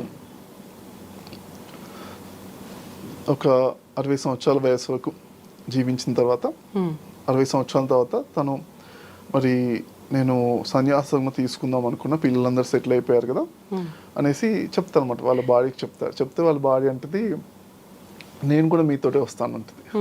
అంటే సన్యాసం అంటే చాలా రూల్స్ అండ్ రెగ్యులేషన్స్ ఉంటాయి. మనము మరి కట్టుబట్టలతో అదే సన్యాసం డ్రెస్సుతోటి ఎన్నెన్నో చోట్ల తిరగాల్సి వస్తుంది. ఒక నైట్ ఒక చోట స్టే చేసాం, 3 రోజుల కన్నా ఎక్కువ స్టే చేయకూడదు అన్నమాట. 3 రాత్రుల కన్నా మారుతూనే ఉండాలి. అలా ఎన్నెన్నో రూల్స్ అండ్ రెగ్యులేషన్స్ ఉంటాయి. ఎందుకని ఆ సన్యాసం ఒక చోటు ఉంటే ఇక్కడ అటాచ్మెంట్స్ అయిపోయి అక్కడే ఇరుక్కుపోతారని అలా రూల్స్ పెట్టారనమాట. సన్యాస ధర్మ ప్రకారంగా అలా కొన్ని రూల్స్ ఉన్నాయన్నమాట. ఎలా అంటే స్పిరిచువల్ గా బాగా ఎదగడానికి కొన్ని రూల్స్ వాళ్ళు నేర్చుకుంటూ ఉన్నా, నేర్పిస్తున్నా, తిరుగుతూనే ఉండాలి, ఒక చోట ఉండకూడదు అనమాట. అలా అయ్యేసరికి ఇన్ని రూల్స్ ఉంటాయి అంటే అయినా కానీ నేను మీతోటే ఉంటాను, ఎందుకంటే మీరు అలానే నిర్ణయం తీసుకుని ధర్మపత్నిగా ఉన్నాం అనుకున్నాను, నేను మిమ్మల్ని ఫాలో అవుతాను అని చెప్తున్నాను. సరే అనేసి అలా ఫాలో అవుతూ ఇద్దరు ధ్యానం చేసుకుంటూ ఇక్కడ అంత తిరుగుతూ మెడిటేషన్ చేసుకుంటూ వెళ్తూ ఉంటారు. వెళ్తున్న క్రమంలో ఒకసారి ఒక అడవిలో ఉంటారు అనమాట. అడవిలో ఉన్నప్పుడు బుద్ధుడు ధ్యాన సాధనలో ఉంటాడు. ఆ జన్మలో బుద్ధుడు మరి ధ్యాన సాధన మెడిటేషన్ చేస్తున్నప్పుడు ఈమె అంటే ఆ బుద్ధుడు యొక్క సన్యాసం యొక్క డ్రెస్ ఉంటుంది కదా, ఆ డ్రెస్ చినిగిపోయిన దానికి ఆ సూదితో కుడుతున్న సమయం లోపల రాజు వేటకని వెళ్తూ అటువైపుగా వెళ్తూ చూస్తారన్నమాట. చూసినప్పుడు అరే ఇంత అందమైన ఆమె అడవిలో ఏం చేస్తుంది ఈ సన్యాసి తోటి అనేసి, ఈ అందము ఎట్లాంటి అందం అంటే ఈమె రాణివాసంలో ఉండాల్సిన ఆవిడ. ఓకే, చక్కటి మన రాణి దగ్గర కానీ మన ఉద్యానవనాల్లో కానీ చక్కగా మంచి ప్లేస్లో ఉండాల్సిన ఆవిడ అడవిలో ఇంత కష్టాలు పడుతుంటే ఎందుకు నాకు నచ్చడం లేదు అనుకుంటాడు. అనుకున్న తర్వాత రాజు అంటే ఇప్పుడు వెళ్ళి ఇతన్ని మరి ఈమె వస్తా అంటే ఆ సన్యాసి ఆయన వీళ్ళిద్దరు భార్య భర్తలో ఉన్నా అర్థం చేసుకుని సరే మరి ఈమె గట్టిగా బలవంతంగా తీసుకెళ్ళైనా కానీ ఆమె రాణివాసంలో ఇక్కడ మంచి ప్లేస్లో పెట్టాలి అని రాజుకు అనిపిస్తుంది అన్నమాట. అనిపించిన తర్వాత కాకపోతే ఇప్పుడు ఇతనికి ఏమన్నా అంటే అతని దగ్గర తపోశక్తి ఉందనుకోండి, శాపం పెడితే నిజం అయిపోద్ది. అందుకే ఆయన దగ్గర తపోశక్తి ఉందా లేదా ఫస్ట్ టెస్ట్ చేద్దాం అనుకుంటాం. అనుకుని ఇతని కోపం ఉందంటే తనకి తపోశక్తి లేదనమాట. ఎందుకంటే తపోశక్తి కోపం ఉన్న వాళ్ళకి ఏదో ఒకటి అనేస్తుంటే వెంటనే ఖర్చు అయిపోతుంటారు. సరే అనేసి ఫస్ట్ వెళ్ళి క్వశ్చన్ అడుగుతాను అనమాట. నమస్కారం అండి అని చెప్పి, నమస్తే అండి అంటే, మీరు ఒక శత్రువు ఎవరన్నా ఉంటే మీరు ఆ శత్రువుని ఎలా మీరు ట్రీట్ చేస్తారు అని అడుగుతారు అన్నమాట.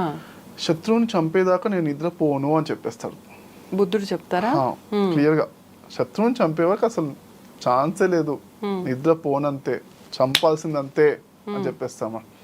అనగా రాజుకు వెంటనే లోపల సంతోషం అనిపిస్తుంది, అబ్బా దొరికిపోయాడు, దగ్గర ఏ శక్తులు విద్యలు లేవు, ఊరికి అలా కూర్చుంటున్నా శత్రువుని చంపేదాకా నిద్రపోతున్నా అంటే తను చాలా కొత్తవాడే అనుకుంటా, అంత తెలియదు, సబ్జెక్ట్ తెలీదు, ధ్యానం చేస్తున్నారు, తపోశక్తులు అనేవి ఏముండవు, ఏదైనా ఏమన్నా పట్టించుకోవాల్సిన అవసరం లేదు, ఉత్తుతనే అనేసి రాజు క్లారిటీ వచ్చేసి బట్టుని చెప్పేసి తీసుకొచ్చేసాను ఏమని మన రాణివాసం దగ్గర తీసుకెళ్ళిపోదాం అనేసి అనగానే భటులు అందరూ వచ్చేసి ఆమె పట్టుకుంటారు, లాక్కుని తీసుకెళ్ళిపోతుంటారు. దానిలో పల్లెకిలో కూడా ఎక్కిచ్చేస్తారు, తీసుకెళ్ళిపోతాం. అలా ఒక 1/2 కిలోమీటర్ 1 కిలోమీటర్ వెళ్ళిపోతాను. వెళ్ళిపోయిన తర్వాత రాజుకి ఒక అనుమానం వస్తుంది, ఇదేంటబ్బా శత్రువుని చంపేదాకా నేను నిద్రపోను అన్నాక అనేసరికంటే వీళ్ళు భటువులు వచ్చి లాక్కుని వెళ్ళిపోతుంటే గొడవ పెట్టి ఆపండి అదని షాప్ ఏదో పెద్ద డ్రామా చేస్తాడేమో అనుకుంటారు అనమాట. ఏం చేయట్లేదు, 1/2 కిలోమీటర్ 1 కిలోమీటర్ వచ్చేసాం, అయినా వెనకాల పరిగెత్తుకుంటూ వచ్చి పెద్ద డ్రామా అవుతుందేమో అనుకో, ఏమీ అవట్లేదు, మళ్ళీ ఎందుకు ఏదో తడుతుంది, ఏదో వెయిట్ చేయండి అని మళ్ళీ వెళ్దామని వెళ్ళి అడుగుతారు. నమస్కారం అంటే, మీరు ఇంతకుముందు చెప్పిన దానికి మీరు చేస్తున్న దానికి నాకు సూట్ అయ్యంటే అనిపించట్లేదండి, మీరు ఇంతకుముందు ఏం చెప్పారు, శత్రువుని చంపేదాకా నిద్రపో అన్నారు, మరి మీ భార్యను మేము తీసుకెళ్తున్నా మీరు ఏం చేయకుండా అలా కూర్చున్నారు ఏంటి అంటే, అప్పుడే చంపేసాగా, నాకు కోపం వచ్చింది, ఆ కోపాన్ని అప్పుడే చంపేసి ధ్యానంలోకి వచ్చింది రాజు. కోపమే శత్రువా? తన కోపమే తనకు శత్రువు కదా. నాకు కోపం వచ్చింది, ఆ కోపాన్ని వెంటనే చంపేసి అప్పుడే నేను ధ్యానం చేయగలుగుతున్నాను కదా, లేకపోతే ఎలా చేయగలుగుతాను అని చెప్తాను. అనగానే వెంటనే అమ్మో నేను అనుకున్నాక నీకు గొప్ప తపోశక్తి ఉన్నాయి. ఇలాంటి వాళ్ళతోటి వీళ్ళు అసలు అంటే తపోశక్తిని ఉపయోగించి కోపంతో శాపాలు కూడా పెట్టరు. ఇలాంటి వాళ్ళు ఇంకా గొప్ప వాళ్ళు. కానీ వీళ్ళకి ఇబ్బంది ఎక్కడ జరుగుతుందో అని ప్రకృతి వీళ్ళని ప్రొటెక్ట్ చేసి ప్రకృతి శాపాలు పెట్టి ప్రకృతి చాలా కర్మలు ఇస్తూ ఉంటుంది అన్నమాట. చుట్టుపక్కల దేవతలందరూ కూడా అలాంటి వాళ్ళ జోలికి అసలు వెళ్ళొద్దని నమస్కారం పెట్టేసి వెంటనే క్షమించండి అని చెప్పేస్తే, నేను క్షమించడానికి ఏం లేదు అంట, అయినా కానీ ప్లీజ్ మీరు క్షమించండి నేను వెళ్ళాను. సరే ఓకే, నేను ఎప్పుడు నేను ఫస్ట్ ఆఫ్ ఆల్ బాధపడితే నేను కోప్పడితే కదా నాకు క్షమించాలి, నాకేం బాధ ఏం లేదు అని చెప్పేసి సరే పర్వాలేదు అని చెప్పేసి ఓకే అలా. అయితే అక్కడి నుంచి నేను నేర్చుకున్నది ఏంటంటే, నేను కూడా ఎప్పుడైనా ఆటోలో వెళ్తున్నా, మన హైదరాబాద్లో ఎక్కడైనా ఆటోలో వెళ్తున్నా, ఒకసారి ఆటో వాళ్ళు సిగరెట్ వెలిగించేస్తుంటారు. వెలిగించేస్తే ఇదివరకు కోపం వచ్చేసి వెంటనే అదేంటి ప్యాసివ్ స్మోకింగ్, వాళ్ళకు ఇబ్బంది మనకి ఇబ్బంది, కొన్ని మన కస్టమర్స్గా మనకి ఇబ్బంది పెట్టొద్దు కానీ వెంటనే కోపం వచ్చేది వెంటనే చెప్పేసేవాడిని ఇదివరకు. ఇప్పుడు ఏంటంటే అదే ఫస్ట్ ఏంటి మన లోపల కోపాన్ని తగ్గించుకొని బ్యాలెన్స్ చేసి తర్వాత చెప్దాము అనేసి ఆ క్లారిటీ అనమాట. ఎప్పుడైనా కానీ కోపం ఉన్నప్పుడే చెప్పేయడం అనేది అది ఎవరైనా చేస్తారు, అది ఓకే. మనం అంటే మనము అరిహంత ఎన్లైటెన్ మాస్టర్స్గా ఉండాలి అని అనుకుని మన కోపం వచ్చినప్పుడు ఫస్ట్ కొంచెం బ్యాలెన్స్గా ఉండి ఒక నిమిషమైనా పర్లేదు అది కోపాన్ని నేను కంప్లీట్గా తొలగించాను అనుకుని ఇప్పుడు నేను చెప్పాలా వద్దా అది మా చాయిస్. అంతే, అలా చెప్పేవాడిని స్టార్టింగ్ లో. కరెక్ట్ నిర్ణయం కూడా తీసుకునే ఒక ఆ అవగాహన మనకు ఉంటుంది ఆ కోపం తగ్గిన తర్వాత పర్ఫెక్ట్ గా మనం ఎలా చేయాలి ఏం చేయాలి అన్ని మన క్లారిటీతో మనం ఉండగలుగుతాం అన్నమాట. స్టార్టింగ్ లో కోపం తగ్గిన తర్వాత కూల్ గా బ్రదర్ మరి నాకు సిగరెట్ కొంచెం ఇబ్బందిగా అనిపిస్తుంది అని చెప్తే వాళ్ళు అవునా ఓకే సార్ అని వాళ్ళు కూడా ఆపేస్తారు. చాలా చక్కగా ప్రేమతో ఆపేస్తున్నారు వాళ్ళు కూడా. కానీ ఏదో కోపంగా చెప్తే వాళ్ళు కూడా బాధపడుతూ ఆపేస్తున్నారు. అంటే ఆ డిఫరెన్స్ అనేది ఉందన్నమాట. తర్వాత నాకు కూడా వాళ్ళు సిగరెట్ తాగుతున్నా కానీ చాలా రేర్గానే, ఎప్పుడు ఉండదు. మనం ఒక 50 ఆటోలు వెళ్తే ఎవరో ఒకరు ఉంటారు. తర్వాత నేను వెళ్ళేదే ఒక 5-10 నిమిషాలు అనుకోండి. చిన్న ప్లేసెస్కి ఆటోలో వెళ్తుంటాం ఒకసారి, లేకపోతే క్యాబ్లో వెళ్తుంటాం కదా. 5-10 నిమిషాల గురించి వాడు ఆ సిగరెట్ కూడా 2-3 మినిట్స్ ఉంటుంది అంతే కదా. దాని గురించి మనము చెప్పాలా వద్దా అని కూడా ఆటో అటు తిరుగుతుంది ఇటు తిరుగుతుంది మధ్యలో. అలా తిరిగినప్పుడు ఆ ఫ్రెష్ గాలి వస్తుంది, అప్పుడు గాలి పీల్చుకొని నాకు 1 మినిట్ గాలి ఆపే ప్రాక్టీస్ చేస్తుంటాను అనమాట. ఆ 1 మినిట్ గాలి ఆపితే అంటే అశ్వమేధ యాగంతో సమానమైన పుణ్యశక్తి వస్తుందని ఒక చోట నేను చదివాను అనమాట. చదివితే బాగుంది కదా అనేసి నాకు అది ఎప్పటి నుంచో ప్రాక్టీస్.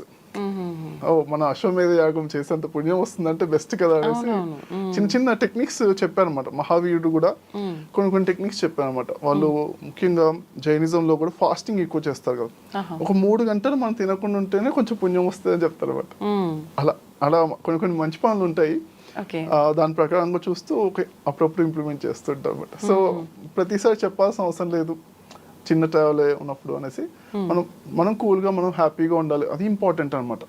మన జీవితంలో ఎందుకు ఉండాలి అసలు, ఎప్పుడు కూడా ప్రతి ఒక్కరు హ్యాపీగా ఉండాలనుకుంటారు. కానీ నేను నాతో కన్విన్స్ చేసేలా చెప్తాను అనమాట. ఏమండి నేను హ్యాపీగా ఉంటాను అండి, మా వైఫ్ వల్ల, మా ఆయన వల్ల, మా బాస్ వల్ల, వాళ్ళే నన్ను ఉండని అనండి. ఇక్కడ ఎంత క్లారిటీగా కన్విన్స్ చేస్తాను. నాతో వచ్చి అందరూ కన్విన్స్ చేయడానికి భలే ఇంటెలిజెంట్గా కన్విన్స్ చేస్తాను అనమాట. నేను అసలు ఆనంద స్వరూపుణ్ణే, కానీ అలా ఉందామని అనుకుంటున్నాను, కానీ అని చెప్పి రూల్స్ అండ్ రెగ్యులేషన్స్ అవన్నీ నాకు ఈ ప్రాబ్లం వచ్చింది, ఆ ప్రాబ్లం వాడు అలా చేశాడు, నా దగ్గర డబ్బులు తీసుకున్నాను, నేను ఇట్లా ఉంటానండి. మనుషుల తర్వాత ఎట్లా ఆ మాత్రం ఉండదా మనకు, ఉప్పుగా తింటున్నాం కదా మనకు అని అంటూ ఎన్నో విధాలుగా కన్విన్స్ చేస్తాను అనమాట. ఎలా అన్హ్యాపీగా ఉండడానికి ఆ క్లారిటీతో నేను హ్యాపీగా ఎప్పుడు ఉంటానని క్లారిటీతో నిర్ణయం తీసుకుంటూ ఆ ముఖ్యంగా అంటే ఈ తపోశక్తులు అన్నీ కూడా నిలబడవండి. ఇప్పటి వరకు మనకు కోరికలు, కోపాలు, బాధలు, భయాలు, వీటిపైన పట్టు సాధించాం. ఒకరోజు నాకు మెడిటేషన్ నేర్పిస్తుంటాగా ఒక ఆయన చెప్పారనమాట. ఏమండి నేను మరి బయటికి వెళ్ళాను, వెళ్ళినప్పుడు రోడ్ క్రాస్ చేయాల్సి వచ్చింది, మార్కెట్కి వెళ్ళాల్సి వచ్చింది. నేను నా ఫ్రెండ్స్తో ఉన్నాను, వాళ్ళతో చెప్పాను నేను ధ్యానం చేస్తున్నాగా 1 అవర్ వర్షం ఆగిపోతుంది అని చెప్పాను. నిజంగా 1 అవర్ ఆగిపోయిందండి అని చెప్పాను అనమాట. అయితే ఇదే అనమాట, అంటే అదే మీ యొక్క తపోశక్తి ఒక డబ్బులు లాంటివి, అది కూడా ఉపయోగించుకుంటే అప్పుడు ఆగదని కాదు, ఆగుతుంది. కాకపోతే మనం దేనికి వాడుతున్నాము, ఎంత పెద్ద తపోశక్తిని ఎంత చిన్న విషయాలకు వాడుతున్నారు అది చూసుకుని మనం అనవసరమైన కోరికలకి కాకుండా కొంచెం లోక కళ్యాణమైన కోరికల గురించి అయితే ఓకే, అందులో మన తపోశక్తి పెట్టినా అది ఒక ఇన్వెస్ట్మెంట్ లాగా మనకు బెనిఫిట్ వస్తుంది. అంతేకాని స్వార్థపూర్వకమైన కోరికల పైన కానీ లేకపోతే ఇవన్నీ కూడా చక్కగా చూసుకోవాలన్నమాట. కోపాల పైన కానీ, కోపము ఎంతో తపశక్తి వచ్చిందో ఒకరి మీద కోపం వచ్చేసి ఏదో అనేస్తారు అంతే, ఆ తపోశక్తి అంతా వాళ్ళకి శాప రూపంలో వాడి వైపు పోతుంది కదా, నష్టపడుతుంది. అది ఎట్లయినా వాడి కర్మ ఎలాగో వాడు అనుభవిస్తారు, కానీ మనం ఇంటర్ఫియర్ చేయాల్సిన అవసరం లేదన్నమాట. ఈ కలికాలంలో అంటే ఇదివరకు అంటే మనము రాముడి కన్నా ముందు కాలంలో త్రేతాయుగము ఆ టైం లోపల, ఆ ముందు కాలం లోపల అంటే ఈ శాస్త్రాలు అంటే ధర్మము, లా, కోర్టు ఇలాంటివన్నీ కూడా అప్పుడప్పుడే ఫామ్ అవుతున్నాయి చక్కగా. రాముడు బాగా ఫామ్ చేశాడు, కానీ అంతకుముందు ఏంటంటే శాపం ద్వారానే వినేవాళ్ళు అనమాట. ఎంతో తపోశక్తి వాళ్ళు శాపం పెడితే ఇలా చేయొద్దు ఇలా చేద్దాం వాళ్ళకి అర్థమయ్యేది. కానీ ఇప్పుడు అవసరం లేదన్నమాట, ఆ టెక్నాలజీ అనేది మారిపోయింది. కోర్ట్స్ అవన్నీ సిస్టమ్ పోలీస్ అన్నీ వచ్చేసాయి కాబట్టి మనము అవసరం లేదన్నమాట అలా. ఇవన్నీ తప్పించుకున్నా భగవంతుడి దగ్గర తప్పించుకోలేము మళ్ళీ. కరెక్ట్ కదా. అయితే ఇప్పుడు ఎవరికి తెలిసిన విధంగా వాళ్ళు కర్మఫలాన్ని గురించి మాట్లాడుతున్నారు. అసలు బుద్ధుడు ఏం చెప్పాడు కర్మఫలం గురించి? యా, ఒక 10 seconds మెడిటేషన్ చేసి మనం కనెక్ట్ అవుతున్నాం ఆ బుద్ధుడి యొక్క ధ్యానానికి కనెక్ట్ అవుతూ అనంతమైన ఆ జ్ఞానానికి కనెక్ట్ అవుతూ 10 seconds 3 2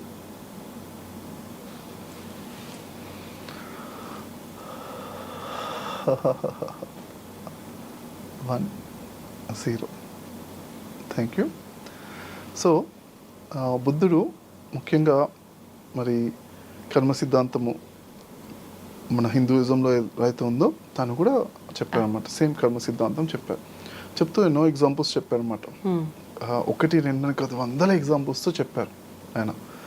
చెప్తూ తను అంటే డబ్బులు ఎలా రావాలి అని అడుగుతుంటారు మామూలుగా అందరికీ ఉంటుంది కదా. దాని గురించి తన లైఫ్లో ఒక జన్మ లోపల ఉందన్నమాట. ఆ జన్మను ఎక్స్ప్లెయిన్ చేస్తూ చెప్పారనమాట.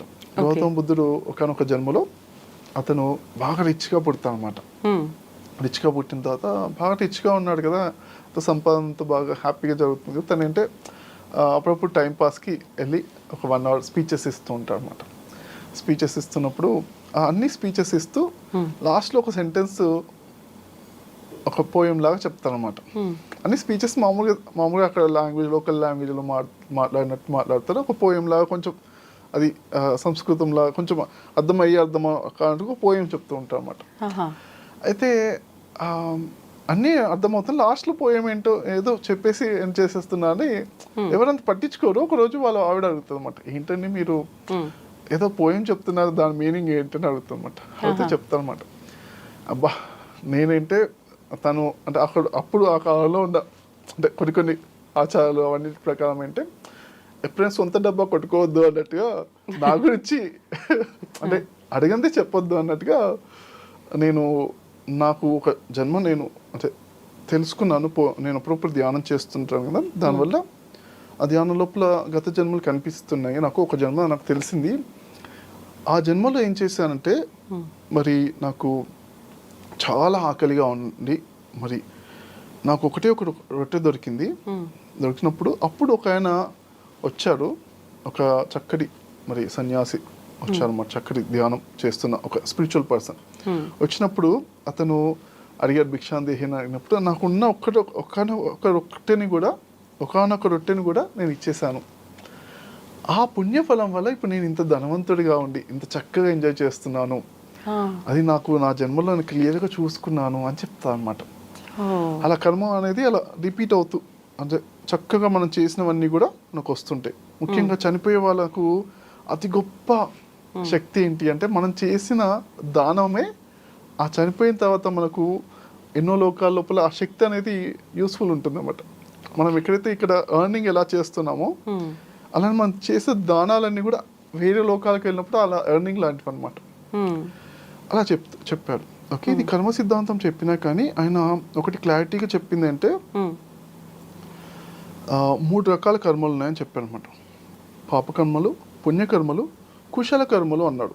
అని ముక్తి కర్మలు అనమాట. అంటే ఏంటి, ఇది పాపము చేసినప్పుడు నెగిటివ్ కర్మలు చేస్తే నెగిటివ్ సిచ్యువేషన్స్ వస్తున్నాయి.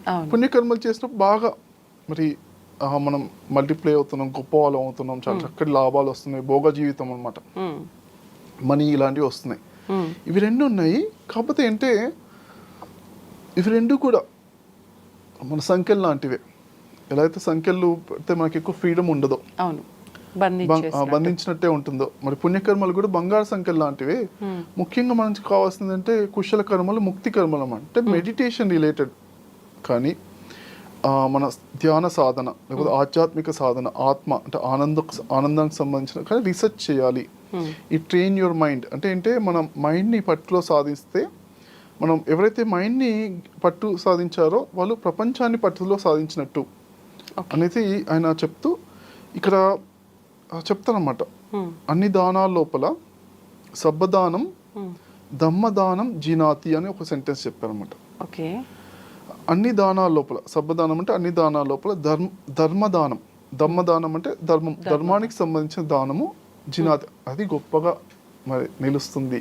అది ధర్మదానం అంటే జ్ఞానాన్ని బోధించటం, జ్ఞానాన్ని, ధర్మము అంటే ఏది మంచి ఏది చెడు, అంటే మెడిటేషన్ రిలేటెడ్ స్పిరిచువాలిటీకి సంబంధించిన అనమాట. ఇలా ఇది హైయెస్ట్ అని చెప్పారు అనమాట. ఈ విధంగా మనము ఏంటంటే మరి ఈ ముక్తి గురించి మాట్లాడడం అనేది గొప్ప విషయం. మనం ఏంటే నేను కూడా చిన్న సమయంలో, చిన్న ఏజ్లోనే 3rd క్లాస్ 4th క్లాస్లో పుస్తకంలో చదివాను అనమాట. మానవ జీవితంలో సర్వోత్కృష్టమైనది ముక్తి పొందడం అని చదివాను. అది ఎప్పుడైతే చదివానో అంటే దానిపైనే ఫోకస్ ఉంది ఫస్ట్ నుంచి కూడా. అలా ఫోకస్గా ఉండము, దాని గురించి మాట్లాడము, దాని గురించి మనము డిస్కస్ చేయడము, మనము అంటే మన డైలీ లైఫ్లో ఎన్నిసార్లు బాధపడుతున్నాం, ఆ బాధపడేది మనం ఏ విధంగా అవాయిడ్ చేయొచ్చా, అంటే ఇంకా ఏమైనా బెటర్గా ఉండొచ్చా, ప్రతిసారి బాధపడితేనే పనులు చేయాలా, ఓకే ఆ బాధపడకుండా కూడా ఏమైనా చేయొచ్చా, ప్రతిసారి కోప్పడాలా. ఒక ఆవిడ, నేను ఒక యాంగర్ మేనేజ్మెంట్ వర్క్షాప్ తీసుకున్నప్పుడు ఒక ఆవిడ అడిగిందనమాట, అండి మా డాడీ 70 సంవత్సరాల వయసు, నాన్నగారు మరి రోజు 9ంటికి ట్యాబ్లెట్ వేసుకోవాలి, అంటే ట్యాబ్లెట్ వేసుకోవాలంటే 8-9ంటికి టిఫిన్ చేసేసి ఆ డయాబెటీస్ ట్యాబ్లెట్ వేసుకుంటే ఆయన హ్యాపీగా ఉంటారు, నాకు హ్యాపీగా ఉంటారు. కానీ ఆయన ఎప్పుడు 10-11 అయినా కానీ టిఫిన్ చేయరు. నేను ఆయన తిడుతున్నా, అది కూడా 5 years నుంచి తిడుతూనే ఉన్నా. ఆయన మాత్రం టైంకి తినట్లేదండి. నేను ఎట్లా నా కోపాన్ని, మీ కోపాన్ని జయించాలంటే ఎట్లా ఉండాలండి, ఆయన తినకపోతే అన్నాడు. మీరు ఆల్రెడీ 5 years తిడుతున్నారు, రోజు కోపానికి అర్థం ఉందేమో అనిపిస్తుంది. అదే కదా నేను అడిగాను, మరి 5 years తిడుతుంటే మరి ఆయన మారారా?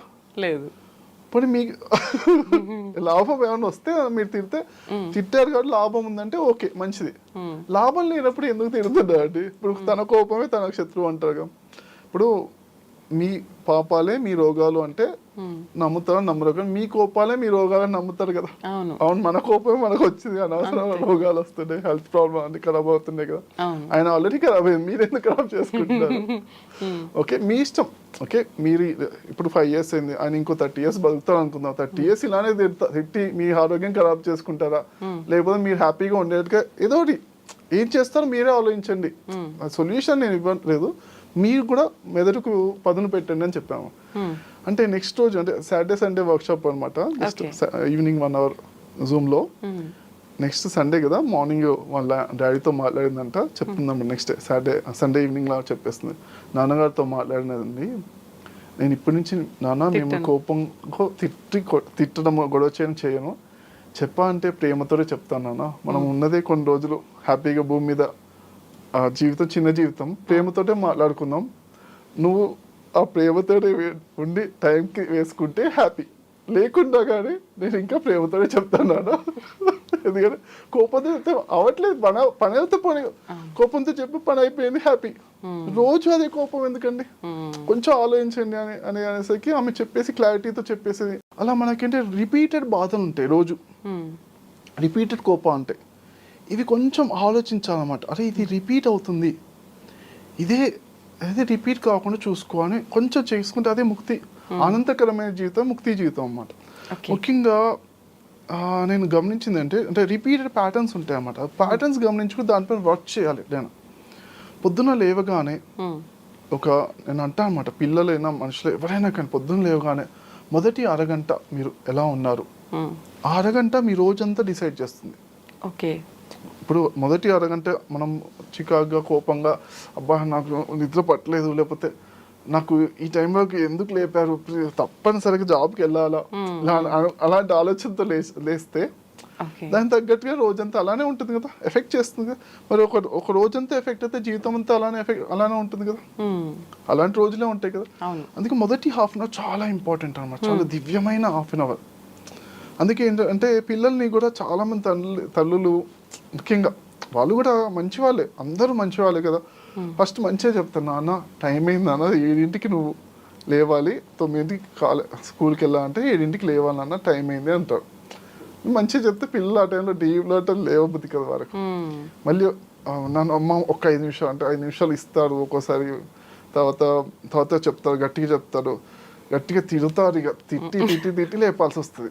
మనకి 7:30కి బాగా బయట పూజ అన్నట్టు ఫుల్గా తిట్టడం అవసరం కొట్టడం చేసి లేపాల్సి వస్తుంది. వాళ్ళు కూడా చికాకుతో లేచి రెడీ అవుతారు. అంతా వాళ్ళ మనసులో కూడా చాలా గందరగోళంగా, అన్యమస్తకంగా, అనీజినెస్తో ఇవన్నీ ఈ స్కూల్ ఇవన్నీ స్కూళ్ళ పైన కాలేజీల పైన అన్ని పైన తిట్టుకుంటూ ఈ స్కూలు అంటే పేలిపోతే బాగుండదు, టీచర్లు అందరు రాకపోతే బాగుండదు. ఎంతో మంది ఫస్ట్ మా టీచర్ హెల్త్ ప్రాబ్లమ్ వచ్చి ఏదో మొత్తం కాలేజ్ ఎన్నోసార్లు మామూలుగా కామన్ అది. ఎంతో ప్రే చేస్తూ భగవంతుని ఎంతో ప్రే చేస్తుంటారు అందరు పిల్లలు. మరి ఇలాంటి సిచ్యువేషన్స్ ని బీట్ చేయడానికి ఎలా మార్చాలి అనేది కొంచెం ఆలోచించాలన్నమాట. నేను ఒక టెక్నాలజీ చెప్పాను.